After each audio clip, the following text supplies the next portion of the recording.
네, 그러면 이제 본격적으로 진행을 해 보도록 하겠습니다. 네, 안녕하십니까. 오늘 안철수, 이준석 미래를 여는 담비 토크, AI 기술 패권 시대 대한민국 미래를 말하다 사회를 맡은 과실련 AI 미래 포럼 공동회장 김동환입니다.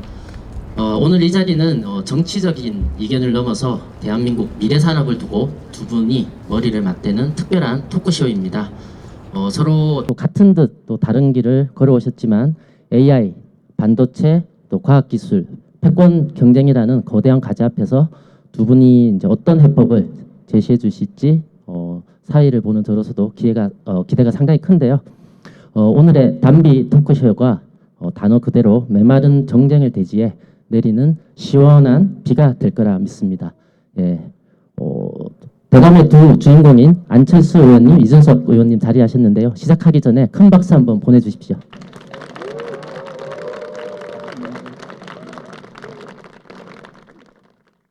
네, 감사합니다. 네, 두 의원님의 이제 본격적인 대담에 앞서서 간단한 인사 말씀 한번 부탁드리겠습니다. 예, 먼저 안철수 의원님 인사 말씀 부탁드리겠습니다.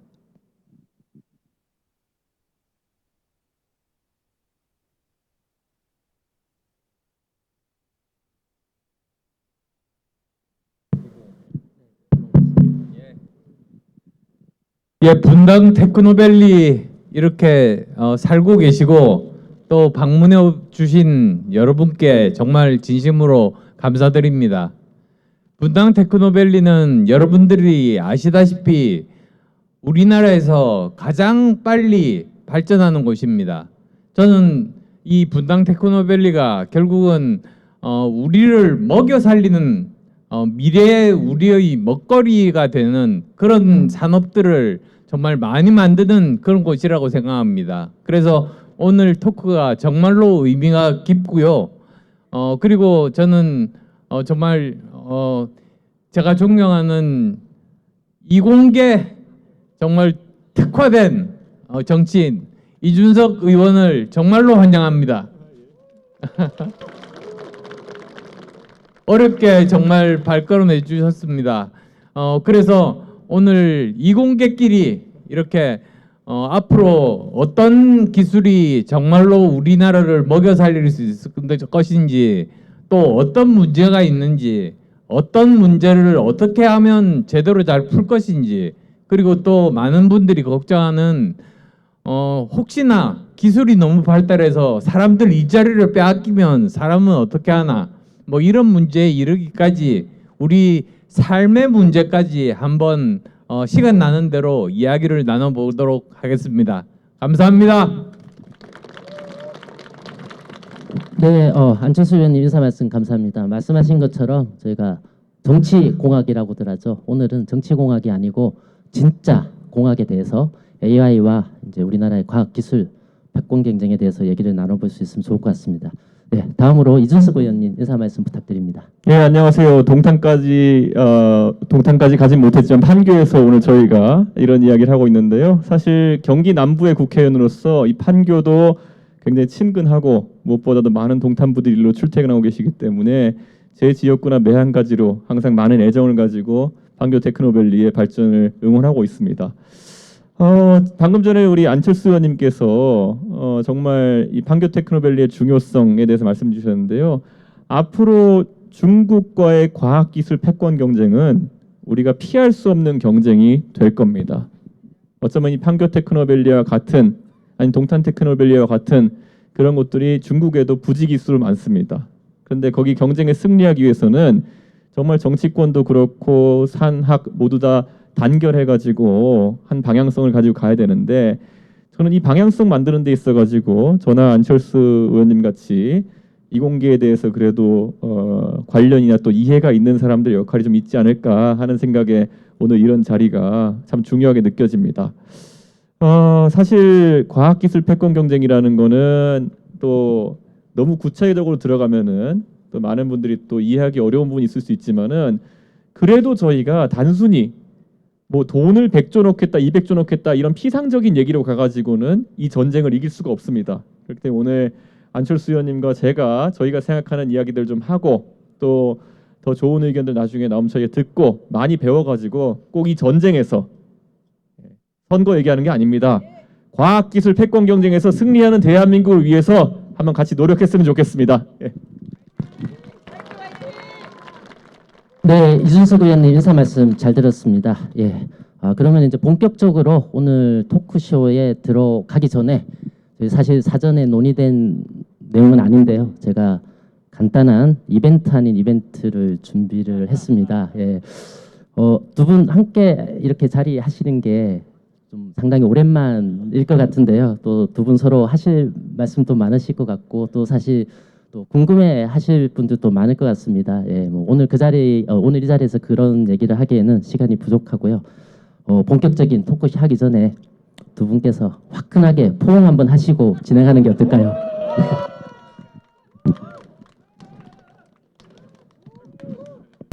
대한민국 화이팅!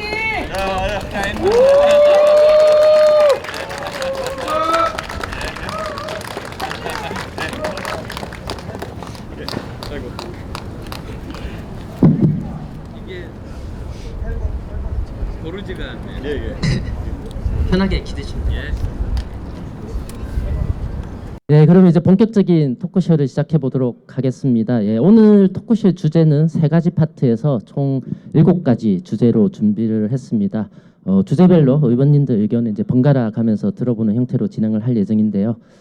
또 오늘 시간 관계상 사실 두 분이 그 IT나 AI에 대해서 상당한 식견을 가지고 계시고 많이 아시지만 시간 관계상 가능하면 이제 핵심 중심으로 한 2분 3분 정도 짧게 해주시면은 좋을 것 같습니다. 네, 첫 번째 파트는 인공지능 AI입니다. 이제 AI는 미래 경쟁에서 빼놓을 수 없는 핵심 분야인데요. AI에 대해서 제가 세 가지 주제를 준비를 했습니다. 각각 심도 깊게 의견을 나눠보도록 하겠습니다. 첫 번째 주제는 한국형 AI 모델이라고 하죠. 특히 이제 올해 초에 중국산 이제 딥식으로 인해서 한국에서도 한국형 AI 모델을 만들어야 된다. 그리고 지금 정부 부처에서도 WBL이라고 하죠. 이제 월드 베스트 LLM 개발에 대한 준비를 하고 있는데요. 사실 저희 인공지능 하고 있는 학계나 업계에서도 의견들이 좀 분분하다고도 할 수 있습니다. 이제 한국이 이런 한국형 초거대 인공지능 모델을 개발을 해야 하느냐, 또는 할 수 있느냐. 그리고 또 한쪽에서는 초거대 인공지능 파운데이션 모델도 중요하지만 AX라고 하는 제조업이라든지 각 산업 분야에서 융합하고 활성화하는 작업도 필요하다. 그런 부분들에 대한 정책이 좀 부족한 게 아니냐, 뭐 이런 얘기들도 나오는데요. 두 분께서는 어떻게 생각하시는지, 우리나라에서도 대한민국에서도 독자 모델을 개발을 해야 되는지, 가능하다고 생각하시는지, 또는 의견이 다르시다면은 어떻게 이 초고대 인공지능 시대에 우리가 대응을 해야 될지 의견을 한번 들어보도록 하겠습니다. 예, 먼저 안철수 의원님 의견 부탁드립니다.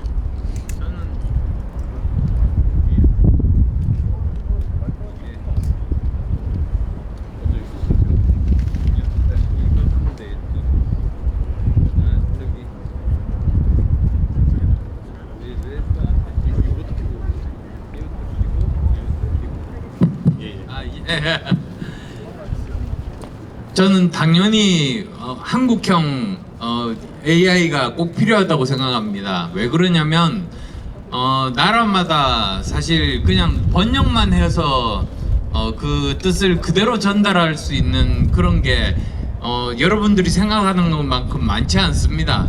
어떤 나라는 있는 단어가 있는데 또 어떤 나라는 없는 단어도 있고요.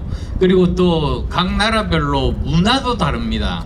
그리고 이 그 어떤 손 제스처 이런 것도 사실 제가 지금 보여드린 그렇지만 어떤 나라에서는 일을 가르치는데 어떤 나라에서는 욕을 가르치기도 합니다. 그래서 이런 것들이 다 틀리기 때문에 나라마다 이걸 공통적인 AI로 만들 수는 없는 거죠. 그리고 또 그 여러 가지 그 문화적인 그런 여러 가지 다른 부분들이 많습니다. 그래서 나라마다 저는 필요한 그런 모델들을 따로 만들어야 한다. 저는 그렇게 생각합니다. 네, 이준석 의원님 의견 들어보겠습니다. 저도 사실 AI 파운데이션 모델이라고 하는 것은 국가별로 어느 정도 튜닝이 필요하고 그걸 통해 특화된 면을 발달시키는 게 꼭 필요할 것이다라는 안철수 의원님 생각에 동의를 합니다.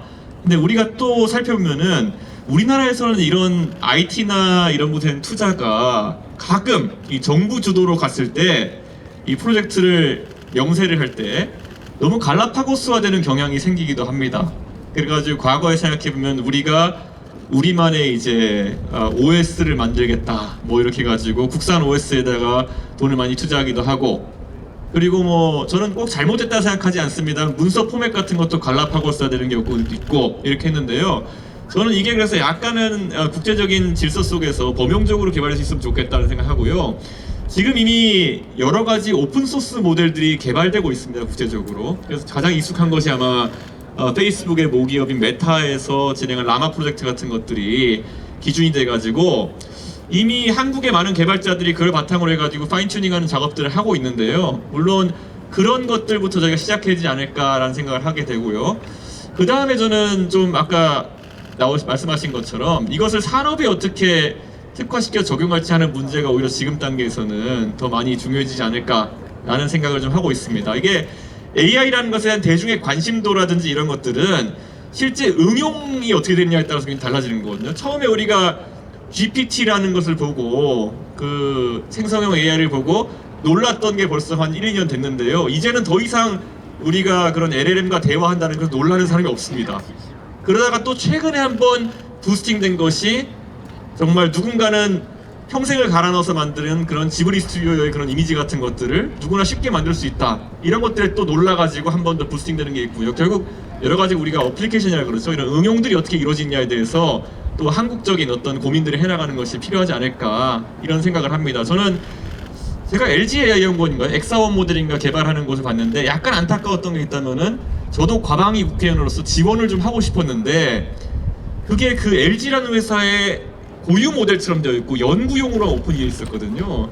사실 이게 정확한 오픈소스 모델이 되려고 그러면은 연구 이후에 나중에 또 상업적으로 사용됐을 때도 라이선스가 열려 있어야 되는데 제가 그래서 LG 쪽에다가 BSD 라이선스, MIT 라이선스 이런 것 좀 바꾸면 어떻겠냐는 제안했는데 그건 그 기업의 판단이니까요. 좀 그런 부분이 아쉽긴 한데 대한민국을 대표하는 그런 모델 육성하는 것도 저는 뭐 그런 오픈소스 라이선스라면은 가능하다는 생각합니다.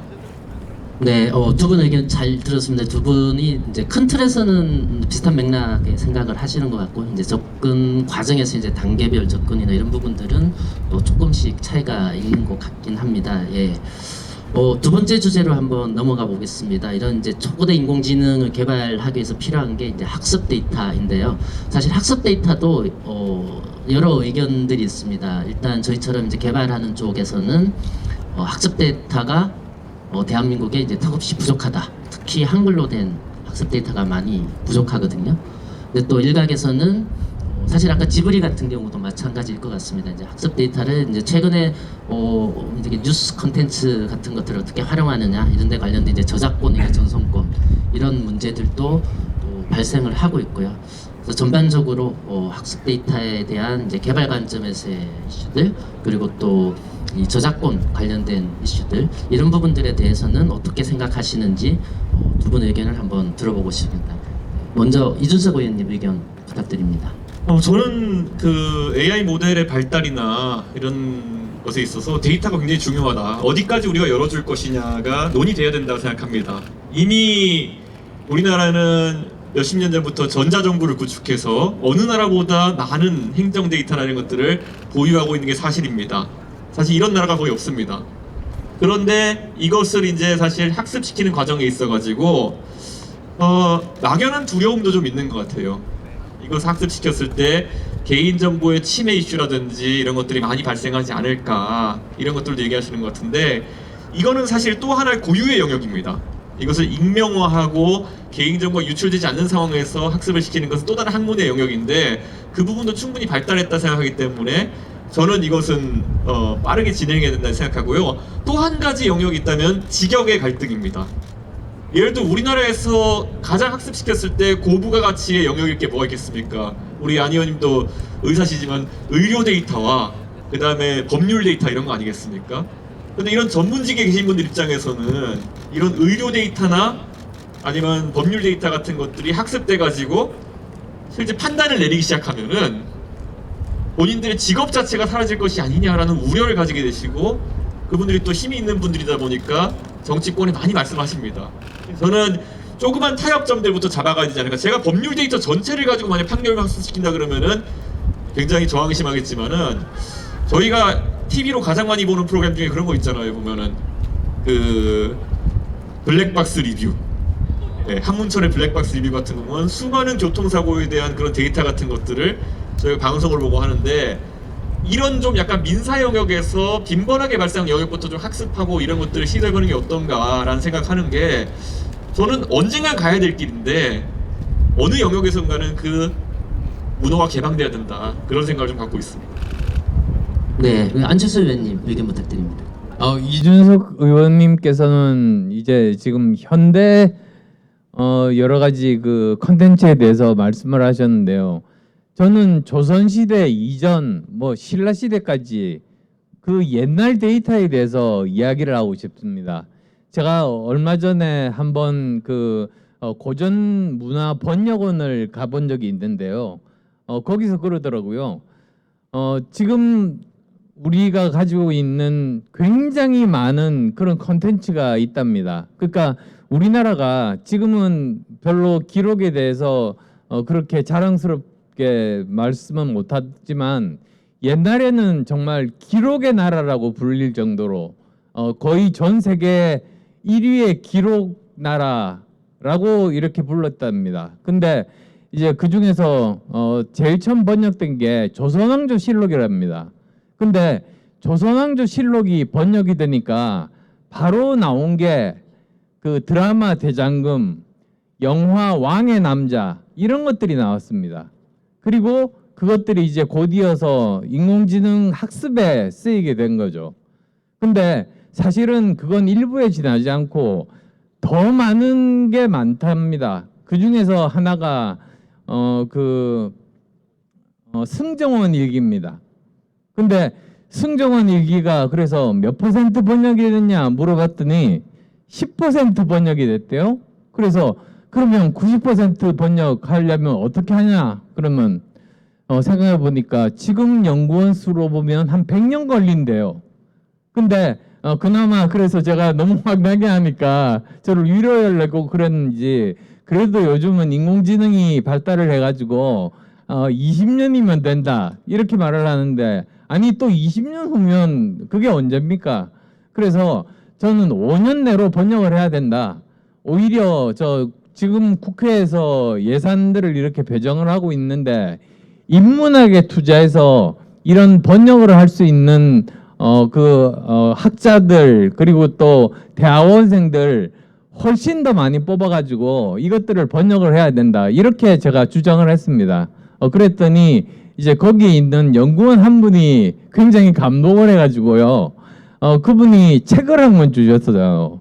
그 책 이름이 조선의 걸크러쉬입니다. 근데 그 지금도 저 예스24 같은 데서 팔고 있는데, 그 책을 이렇게 보다 보니까 그 책은 승정원 일기를 번역한 게 아니라 어떤 그 양반집에서 내려오는 책 한 권이 있는데 그걸 번역을 한 거더라고요. 근데 이제 제일 첫 이야기를 한번 읽어봤더니 간단하게 말씀드릴게요. 이런 겁니다. 어떤 집안이 그 뭐라 그럽니까? 이제 역적으로 몰려가지고 완전히 다 이제 저 삼족이 멸하는 그런 그 벌을 받게 됐어요. 근데 그래도 불쌍하니까 제일 나이가 어린 손녀딸하고 그 다음에 몸종하고 둘만 살려줬답니다. 근데 이제 이 둘이서 뭘 먹고 살겠어요. 그래서 시장에 가가지고 그 칼 2개 가지고 춤을 췄답니다. 쌍칼춤이죠. 근데 그 어느 정도 그 재능이 있었던지 굉장히 춤을 잘 추게 됐답니다. 그러면서 이 애들이 점점 크면서 유명해져 가지고 나중에는 전국에 있는 대감집에서 큰 잔치를 할 때면 꼭 불렀답니다. 그렇게 해서 이제 먹고 살았는데 갑자기 어느 날 자기 부모를 죽인 원수들이 그걸 모르고 이 둘이를 불렀답니다. 근데 이 둘은 알고 있었죠. 그래서 이제 그 둘이 초청받아서 간 다음에 문을 잠그고 남아있는 모든 사람을 전부 다 죽였답니다. 근데 이게 실화라는 게 놀랍지 않습니까? 이런 실화가 조선시대에 굉장히 많습니다. 근데 이제 불행하게도 그 당시는 또 관습이 있어서 그랬는지 그 소녀딸은 이렇게 많은 사람을 죽여놓고 자기가 어떻게 자손을 낳을 수 있겠냐 하고 자결하고 대신에 그 몸종한테 이 이야기를 후세에 전하라.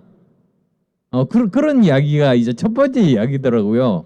그런 식의 오리지널 컨텐츠가 우리나라에 굉장히 많습니다. 그래서 저는 그 이야기 처음 딱 보고 아니 이거 진작 알았으면 글로리 2를 만들면 되는 건데 이런 생각을 했습니다. 그래서 지금 우리가 해야 될 일이 지금 현재 그 네이버에서 많이 이렇게 이야기되는 그런 것들, 그 다음에 웹툰들, 그 다음에 또 소설 작가 한강인 작가가 쓴 그런 소설뿐만 아니고 정말 옛날에 조선시대 이전에 한자로 돼서 그 내용을 모르는 번역이 안 된 그런 것들도 모두 다 우리가 다 빨리 번역을 하면 우리나라 콘텐츠는 지금은 5천만밖에 쓰지는 않지만 옛날부터 그 콘텐츠를 모으면 엄청나게 많은 콘텐츠를 우리가 모을 수 있고 그걸로 인공지능을 학습을 한다면 정말 세계적인 경쟁력 있는 인공지능 만들 수 있다 이렇게 생각합니다. 네, 안철수 의원님 의견 잘 들었습니다. 방금 말씀하신 내용이 조만간에 넷땡에서 또 이렇게 나올 수도 있을 것 같습니다. 네, 세 번째 주제로 넘어가 보겠습니다. 이제 이런 이제 인공지능을 이제 사용하다 보면은 인공지능이 내는 이제 결과물에 대해서 사실 윤리적인 문제, 투명성, 안정성 이런 것도 상당히 중요해질 수밖에 없습니다. 인공지능이 이제 우리 생활 곳곳에 쓰기 시작하면서 어떻게 보면 이제 우리 일자리에도 영향을 줄 수 있고 또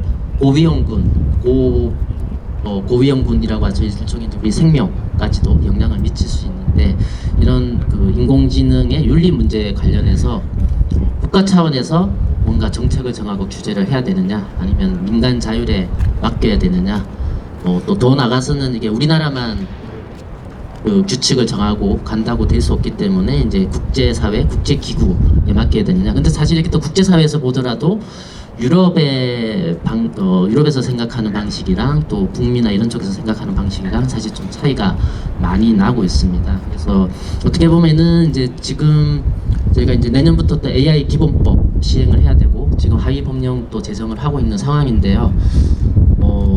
또 나가서는 어떻게 보면 이제 인공지능에 대해서 AI 기본법에서도 지능 중심으로 먼저 이렇게 제정을 하고 나갈 거냐 아니면은 일단 규제도 중요하기 때문에 윤리 문제도 중요하니까 규제를 먼저 잘 잡아놔서 AI 개발은 조금 더 천천히 가도 될 수 있다 이런 의견들도 있는데 그런 부분들에 대해서 전반적인 AI 윤리 문제 관련해서